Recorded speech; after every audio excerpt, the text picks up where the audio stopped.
Hi friends, स्वागत है आपका अपने यूट्यूब चैनल मेवलूस पर। मध्य प्रदेश की भौगोलिक स्थिति के अंतर्गत हम जो पठारी संरचना पढ़ रहे हैं उसके अंतर्गत हम 3 पठार पढ़ चुके हैं, जिसमें हमने मध्य भारत पठार, मालवा पठार और उसके साथ में ही बुंदेलखंड पठार को कंप्लीट कर लिया है। आज हम चौथे नंबर के पठार के ऊपर पहुंच चुके हैं और ये पठार है, ये है आपका रीवा पन्ना पठार। तो रीवा पन्ना पठार किस प्रकार का पठार है, क्या इसकी भौगोलिक संरचना है, कौन कौन से क्षेत्र विशेष में शामिल है, इसके बारे में हम विस्तृत रूप से चर्चा करेंगे। तो शुरू करते हैं रीवा पन्ना का पठार। और पहला पॉइंट ये बनता है कि मध्य प्रदेश के किधर है, उत्तर पूर्व में। रीवा पन्ना का पठार मध्य प्रदेश की किस दिशा में है, डायरेक्शन कभी कभी पूछ लेता है। तो ये आपका जो दिशा है ये आपकी उत्तर वाली दिशा है और ये आपका कौन सा भाग है, पूर्व वाला भाग। तो इन दोनों की दिशाओं के मध्य वाला जो क्षेत्र पड़ता है वही क्या है, आपका उत्तर पूर्व। तो उत्तर पूर्व में ही कौन सा पठार है, रीवा पन्ना का पठार है। कभी डायरेक्शन पूछता है तो बता देना, एक बेसिकली नॉलेज हमें होना चाहिए ताकि हमसे कुछ भौगोलिक स्थिति के बारे में पूछता है। दिशा भी किस में आती है, भूगोल के अंतर्गत ही आती है। क्षेत्रफल की अगर मैं बात करता हूं तो 31,954 किलोमीटर स्क्वायर है ना, ये स्क्वायर 31,954 किलोमीटर स्क्वायर के क्षेत्र पर आपका रीवा पन्ना का पठार फैला हुआ है। और कुल मध्य प्रदेश में अगर प्रतिशतता की बात किया जाए तो 100% का कितना है, 10.37%। तो मध्य प्रदेश के 10.37, ये जो संरचना देख रहे हैं आप लोग किस प्रकार की ये बनी हुई है, इसमें लिखा हुआ है 10.37%। तो ये वाली जो संरचना ये किस पठार की है, ये आपके रीवा पन्ना पठार की है, जो 10.37% भूभाग पर फैला हुआ है। और इसका क्षेत्रफल अगर पूछता है तो बता देना 31,954 किलोमीटर स्क्वायर। उसके बाद क्या, यहाँ पर निर्माण की अगर प्रक्रिया में अगर शामिल किया जाता है तो विंध्यन सेल और कुडप्पा सेल से ही इसका क्या हुआ है, निर्माण हुआ है। विंध्यन सेल से ही इसलिए हुआ है क्योंकि इसके मध्य प्रदेश के बिल्कुल मध्य से, मध्य प्रदेश के बिल्कुल मध्य से कौन सी पर्वत श्रृंखला होकर गुजरती है, तो ये आपकी विंध्याचल पर्वत श्रृंखला। बहुत इंपॉर्टेंट क्वेश्चन है, थोड़ा सा ध्यान रखना आप लोग। पर्वत श्रृंखलाएं जो हमने पढ़ी है तो उसमें भी थोड़ा सा ऐड कर सकते हैं अगर आप करना चाहें कि भैया मध्य प्रदेश में जो आपकी पर्वत श्रृंखला है कौन सी, विंध्याचल। वो विंध्याचल पर्वत श्रृंखला है वो बिल्कुल मध्य प्रदेश के किधर से होकर गुजरती है, मध्य से होकर गुजरती है। सतपुड़ा पर्वत श्रृंखला पूछा तो वो मध्य प्रदेश के किस भाग में थी, दक्षिण वाले भाग में। अरावली की बात हमने की थी तो वो उत्तर पश्चिम वाले क्षेत्र से होकर गुजर रही थी। लेकिन विंध्याचल पर्वत श्रृंखला के कारण ही क्या हुआ, यहाँ पर किस प्रकार की सेल चट्टान पाई जाती है, सेल मतलब वही चट्टान होता है।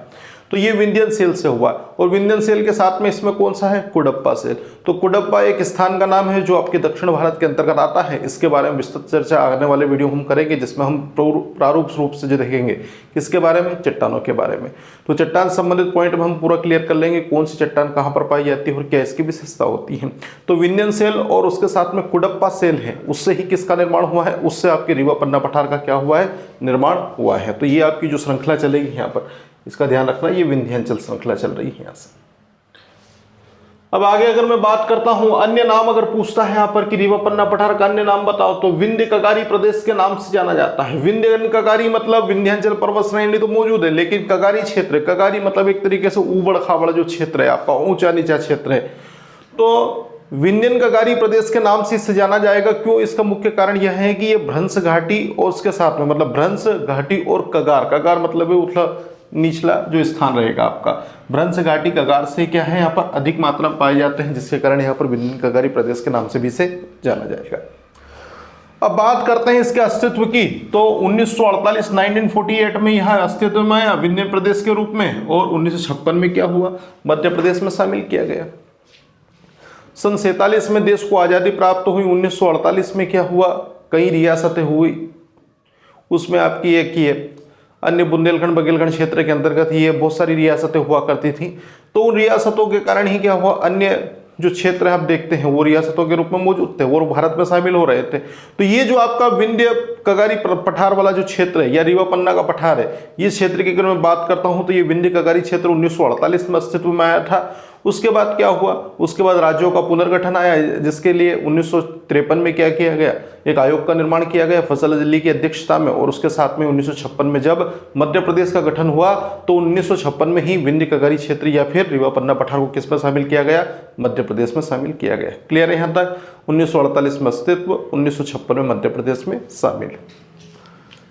जिलों की अगर मैं बात करता हूं तो रीवा पन्ना, देखिए यहां पर क्या है कि जो पठार है उसका नाम ही क्या है, रीवा पन्ना। तो बेसिकली चीजें यहां से 2 जिले तो आपको पता चली जाएंगे कि रीवा पन्ना, और रीवा के पास में क्या है आपका सतना, सागर और कौन है, दमोह।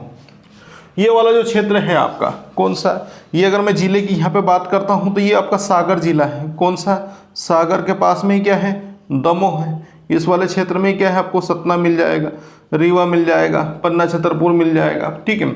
लेकिन छतरपुर को हमने किस में शामिल किया था, वो हमने बुंदेलखंड क्षेत्र में देखा था। वो किधर का, बुंदेलखंड की संरचना मैंने यहाँ पे बनाई थी, तो आपने देखा भी होगा। तो रीवा, पन्ना, सतना, सागर और दमोह ये क्षेत्र मौजूद है कहाँ पर, इस रीवा पन्ना पठार के अंतर्गत आने वाले भाग में। औसत ऊंचाई कभी पूछते तो पता देना, यहाँ पर 350 से लेके 400 मीटर इसकी ऊंचाई है। किसकी, इस पठार की 350 से 400 मीटर की। मिट्टी कैसी पाई जाएगी, तो मिट्टी मिश्रित मिट्टी पाई जाएगी। और मिश्रित मिट्टी किसे कहा जाता है, वह मिट्टी जिसमें लाल, पीली और काली मिट्टी का क्या हो, मिश्रण हो। तो मिट्टी मिश्रित होगी, लाल, पीली और काली मिट्टी का क्या होगा, मिश्रण होने की प्रक्रिया ही मिश्रित मिट्टी है। मिट्टी के संबंध में भी एक नया वीडियो आएगा आपका, जिसमें हम मध्य प्रदेश के संपूर्ण मिट्टियों का क्या करेंगे, अध्ययन करेंगे, कौन सी मिट्टी किस क्षेत्र में पाई जाती है। मिट्टी है तो फिर फसल भी होगी। फसल का उत्पादन किस प्रकार से होगा, तो गेहूं, ज्वार, बाजरा, अलसी, तिल, वही फसलें हैं जो आपके मध्य प्रदेश के अधिकांश भूभाग में होती है। गेहूं है, उसके साथ में ज्वार है, अलसी है, तिल है, और उसके साथ में क्या आता है, बाजरा, मोटा अनाज। पर्वत श्रृंखलाओं की बात करेंगे। पर्वत श्रृंखला यहाँ पर इंपॉर्टेंट हो जाएंगी, क्यों, क्योंकि ये जो क्षेत्र लगा हुआ है किससे लगा हुआ, विंध्यन क्षेत्र से लगा हुआ मुख्य रूप से, जिसके कारण यहाँ पर पर्वत श्रृंखलाओं में विशेष रूप से ध्यान रखना है। दक्षिण और दक्षिण पूर्वी सीमा पर कौन है, विंध्याचल पर्वत मौजूद है। किस पठार के, रीवा पन्ना पठार के। तो ये अब है ना क्षेत्र, ये उत्तर और उत्तर पूर्व मध्य प्रदेश में रीवा पन्ना का पठार था। लेकिन अब ये जो है ना, सिर्फ मैं बात करता हूं किसकी, रीवा पन्ना पठार की। तो ये रीवा पन्ना पठार की ये कौन सी दिशा है, दक्षिण दिशा है। और ये वाली जो दिशा है ये कौन सी है, पूर्व दिशा है। तो आपका दक्षिण और उसके साथ में दक्षिण पूर्व, तो रीवा पन्ना पठार की दक्षिण और दक्षिण पूर्व ये जो सीमा बनती है, इस सीमा के ऊपर ही क्या पाया जाता है, ये मौजूद है आपका कौन, विंध्याचल। तो यहाँ पे ध्यान रखना है क्या, कि भैया ये जो सीमा है दक्षिण और दक्षिण पूर्व किसकी, रीवा पन्ना पठार की, इस पर क्या मौजूद है, विंध्याचल पर्वत श्रेणी। और विंध्याचल जो पर्वत है उसी का भाग क्या है, उसी में हमने पढ़ा था पर्वत श्रृंखलाओं के अंतर्गत भांडेर श्रेणी और कैमूर श्रेणी। तो भांडेर श्रेणी और कैमूर श्रेणी ये किसका भाग है, तो ये आपका विंध्याचल पर्वत के अंतर्गत आता है। और विंध्याचल पर्वत है वो रीवा पन्ना पठार के दक्षिण और दक्षिण पूर्व में मौजूद है। अब एक एक करके हमने इसका पहले भी अध्ययन कर लिया है, लेकिन कुछ पॉइंट मैंने यहाँ पर ऐड कर लिए हैं, यहाँ पर लिख दिए हैं, ताकि आपको कोई कंफ्यूजन ना हो। जिन लोगों को पिछली बार में कुछ डाउट रह गए तो क्लियर हो जाएंगे। पहले भांडेर श्रेणी की बात करूंगा। तो भांडेर श्रेणी की दक्षिण दिशा में क्या है, जुबेरा या जुम्बदा का गुंबद 29 किलोमीटर लंबा और 13 किलोमीटर चौड़ा है। इसके पहले चर्चा हो गई थी आपकी कि विंध्याचल पर्वत श्रृंखला के अंतर्गत आने वाली भांडेर श्रेणी और भांडेर श्रेणी की दक्षिण दिशा में ही मौजूद है, जिसमें एक गुंबद है जिसका नाम है जुबेरा का गुंबद या जुम्बदा का गुंबद। और इस गुंबद की जो संरचना है, इसकी अगर बात करता हूं लंबाई की, तो ये 29 किलोमीटर लंबी है और 13 किलोमीटर क्या है, चौड़ी है। तो जुबेरा का गुंबद किसका भाग है, भांडेर श्रेणी का। और भांडेर श्रेणी किसका भाग है, विंध्याचल पर्वत श्रेणी का। अब इसी भांडेर श्रेणी के आसपास क्षेत्र, मतलब वही विंध्याचल पर्वत और ये भांडेर श्रेणी, सबसे ऊंची चोटी कौन सी है, सद्भावना। और इस सद्भावना की ऊंचाई है वो कितनी है, 752 मीटर। तो रीवा पन्ना पठार की सबसे ऊंची चोटी, या फिर भांडेर श्रेणी की पूछ ले, या फिर विंध्याचल पर्वत श्रेणी के अंतर्गत पूछ ले, तो यहाँ पर ध्यान इस प्रकार से रखना है कि रीवा पन्ना पठार की ऊंची चोटी सद्भावना या गुडविल है 752 मीटर, या फिर भांडेर श्रेणी की पूछता है तो भी क्या है, सद्भावना या गुडविल है, जिसकी ऊंचाई कितनी है, 752। तो सद्भावना या गुडविल है, जिसे हम कलुमार शिखर और कालुम्बे शिखर के नाम से भी जानते हैं। क्यों, कौन सा, कालुम्बे शिखर और उसके साथ में ही कौन सा, कलुमार शिखर। तो कंफ्यूज नहीं होना है, चोटी एक ही है लेकिन उसका नाम अलग अलग है। भांडेर श्रेणी से लगी हुई चोटी सद्भावना, ऊंचाई 752 मीटर, जिसे गुडविल के नाम से या फिर कलुमार शिखर या कोलंबे शिखर के नाम से भी जाना जाता है। यहां तक क्लियर हुआ। पठार जो है कौन सा, रीवा पन्ना पठार। तो रीवा पन्ना पठार का जो मध्य भाग है वो कैसा है, समतल, जिसे क्या कहा जाता है, जिसे दमोह का पठार कहा जाता है। दमोह का पठार क्यों कहा जाता है, क्योंकि दमोह जो जिला है वो भी किसमें शामिल है, वो रीवा पन्ना पठार के अंतर्गत ही शामिल है। तो बस इस प्रकार से ध्यान रखना है कि रीवा पन्ना का जो पठार है उसका मध्य भाग समतल है, और समतल क्षेत्र होने के कारण ही क्या है, ये समतल मैदानी भाग को दमोह के पठार के नाम से भी जाना जाता है। शुरुआत हमने की थी कहां से, उसकी दिशा से, किसकी, रीवा पन्ना। रीवा पन्ना पठार किधर है, तो मध्य प्रदेश के किधर, ये वाली संरचना, उत्तर वाला भाग और उत्तर पूर्व वाला भाग। कुल क्षेत्रफल पूछता है कितना बताना, 31,954 किलोमीटर स्क्वायर। प्रतिशतता पूछ लेता है 10.37% है। निर्माण किससे हुआ, विंध्यन सेल और कुडप्पा सेल की चट्टानों से हुआ। अस्तित्व में कब आया, 1948 में आया। मध्य प्रदेश में शामिल 1956 में आया। और कुछ छूटा है क्या, नाम छूटा है। क्या नाम है, विंध्यन कगारी प्रदेश के नाम से भी जाना जाएगा। क्यों, क्योंकि यहाँ पर क्या है, कगार क्षेत्र या भ्रंश घाटी, और भ्रंश घाटी के साथ में ही ये आपका कगार ज़्यादा मात्रा में मौजूद है। तो बस ये इस तरह से थोड़ा बेसिक पॉइंट आपको ध्यान रखना है, जिसमें हमारा क्या होगा, उत्तर बिल्कुल व्यवस्थित बन जाएगा। झीलें पूछता है तो रीवा, पन्ना, सतना, उसके साथ में ही सागर और दमोह इसमें शामिल है। मिट्टी कैसी, मिश्रित मिट्टी है, लाल काली पीली। फसल कौन सी, वही आपका गेहूं, ज्वार, अलसी, बाजरा, तिल, ये फसल है। पर्वत श्रेणी के अंतर्गत विशेष महत्व रखना। ऊंचाई पूछता है तो 350 से लेकर 400 मीटर की बता देना। पर्वत श्रेणी के अंतर्गत दक्षिण और दक्षिण पूर्वी वाला भाग मैंने बताया है, इसमें विंध्याचल पर्वत श्रेणी, जिसके दो भाग है, एक भांडेर श्रेणी और कैमूर श्रेणी। भांडेर श्रेणी है वो क्या है, दक्षिण दिशा में मौजूद है, और भांडेर श्रेणी क्या करती है, यहाँ पर सबसे ऊंची चोटी सद्भावना को लिए हुए हैं। सद्भावना या गुडविल है, जिसकी ऊंचाई 752 मीटर है, और इसे हम कलुमार या कोलंबे का शिखर के नाम से भी जानते हैं। अब पठार का मध्य भाग क्या था, समतल था, जिसे हमने क्या नाम दिया, जिसे हमने दमोह के पठार के नाम से जाना है। अब बात करते हैं किसकी, अभी वही चल रहा है ना, कौन सा, वही आपका भांडेर श्रेणी। ये भांडेर श्रेणी वाला पहला पॉइंट देख लीजिए आप लोग। भांडेर श्रेणी क्या करता है, नर्मदा और गंगा बेसिन के मध्य क्या करता है, विभाजन का कार्य करता है। यहाँ पे पॉइंट इंपॉर्टेंट बनेगा, क्यों, क्योंकि ये जो रीवा पन्ना का पठार है ना, इसके पास में ये विंध्याचल पर्वत श्रृंखला, ये नीचे की ओर कौन सा, सतपुड़ा। और मैंने पहले ही बताया था कि विंध्याचल पर्वत श्रृंखला और सतपुड़ा पर्वत श्रृंखला के मध्य से होकर गुजरने वाली नदी कौन सी, दोनों को विभाजित करने वाली नदी कौन सी है, नर्मदा नदी है। तो ये नर्मदा नदी का प्रवाह हो रहा है यहाँ पर। तो यहाँ पर इस प्रकार से ध्यान रखना है कि ये जो श्रेणी है कौन सी, भांडेर श्रेणी, जो मुख्य रूप से दमोह क्षेत्र वाला क्षेत्र है आपका, रीवा सतना वाला भाग है। तो ये जो भांडेर श्रेणी है ये क्या करती है, ये आपका दो विभाजन क्षेत्र, किसमें, नर्मदा नदी के जल प्रवाह और उसके साथ में कौन सा, ये आपका गंगा नदी के जो बेसिन क्षेत्र है, इसका क्या करती है, विभाजन संबंधी कार्य करती है। नदियों के बारे में मैंने बताया था आपको, इसके पहले पर्वत वाला भाग बताया था, उसमें वो अच्छे से मैंने बता दिया है आपको कि कहाँ से चीज़ें किस प्रकार से, नर्मदा बेसिन यहाँ है और वहाँ पर कौन सी है, वहाँ पर आपकी गंगा बेसिन है। दोनों के बारे में हमने भैया पर चर्चा कर ली थी। भांडेर श्रेणी नर्मदा और गंगा बेसिन के मध्य विभाजन कार्य करती है। जबकि किसकी बात कर रहा हूँ, मैं बात कर रहा हूँ यहाँ पर कैमूर श्रेणी की। तो कैमूर श्रेणी अगर क्वेश्चन पूछ लेता है तो यमुना और गंगा, और गंगा के साथ में मैंने कोष्टक में लिखा है सोन, के मध्य क्या करती है, जल विभाजक का कार्य करती है। ये जो कैमूर श्रेणी है ये भांडेर श्रेणी के बिल्कुल पास में मौजूद है, और ये जो कैमूर श्रेणी होगी ये क्या करेगी, यमुना, ये इधर से कौन आ रही है आपकी, ये आपकी यमुना नदी आ रही है, इधर फिर क्या करेगी, ये प्रयागराज में जाके क्या करेगी, दोनों मिल जाएंगी, कौन, गंगा और यमुना। तो ये यमुना और उसके साथ में दूसरा कौन सा बोल रहा है उसने, गंगा, और गंगा के साथ में मैंने एक पॉइंट ऐड करके लिखा है सोन। क्यों, क्योंकि ये जो सोन नदी है ये किस में जाके मिल जाती है, ये आपकी गंगा नदी मिल जाती है। तो प्रश्न कैसे प्रकार से पूछ ले, यमुना या पूछेगा और गंगा पूछेगा, या फिर यमुनाओं के साथ में क्या करेगा, सोन पूछ लेगा। तो गंगा, यमुना या फिर यमुना और सोन के मध्य जो विभाजन संबंधी कार्य करती है वो कौन सी श्रेणी करेगी, वो आपकी कैमूर श्रेणी करेगी। प्रवाह क्षेत्र के अंतर्गत जो नदियां हैं वो कौन सी है, तो नदियों हमने देखी थी कौन सी, टोंस या तमसा, ये भी किसमें मिलती है, गंगा नदी मिल जाती है। इसके बारे में विशेष रूप से चर्चा की थी कि टोंस दूसरी सबसे बड़ी नदी है मध्य प्रदेश की, जो सोन के बाद किसमें मिलती है, गंगा नदी मिलती है।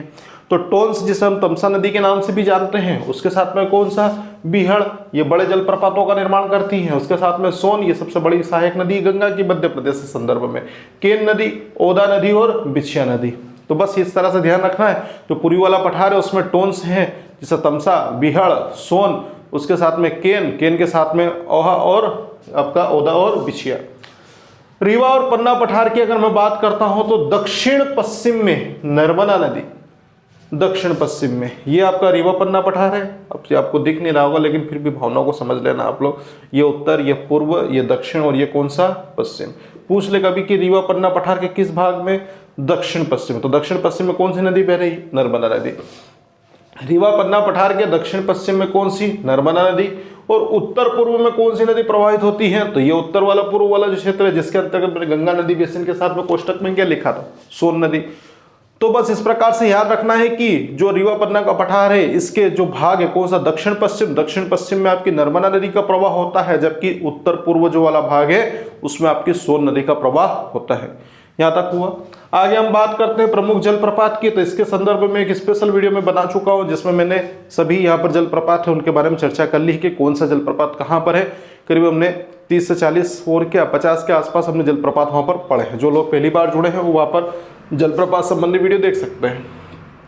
चचाई, केवटी, बहुटी और पियावन।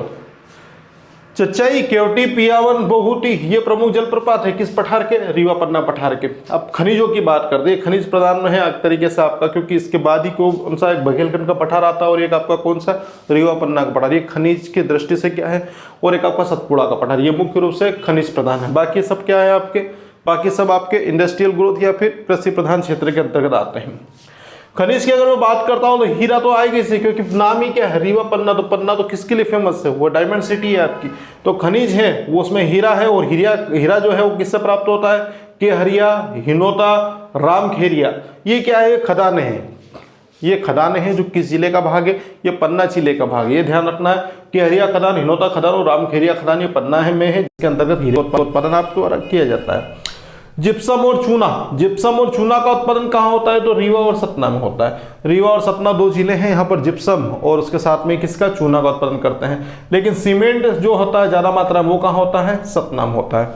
तो बस हो गया। हीरा पूछता है तो पन्ना की खान, रामखेरिया, हिनोता और उसके साथ में कौन सा, ये आपका केहरिया।